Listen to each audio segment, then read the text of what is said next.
បាទសួស្តីបងប្អូនអរគ្នាខ្ញុំសូមប្រាប់របៀបលុប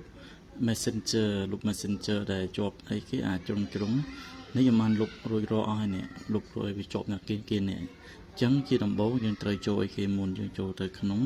setting អញ្ចឹងយើងរកឡើង setting មកបាទចូល setting បាទរួចមកយើងរក app នេះ app បាទយើងចូល app មកបាទបន្ទាប់មកយើងចូល app management បាទចូលក្នុងមករួចយើងវាយរក messenger អញ្ចឹងនេះ messenger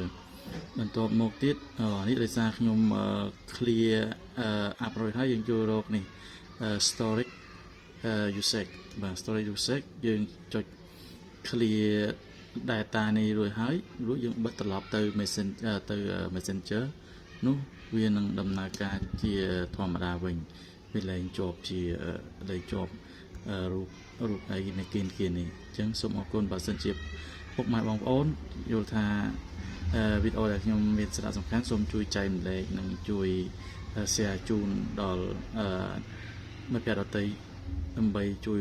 លុបវីដេអូនេះដែរសូមអរគុណ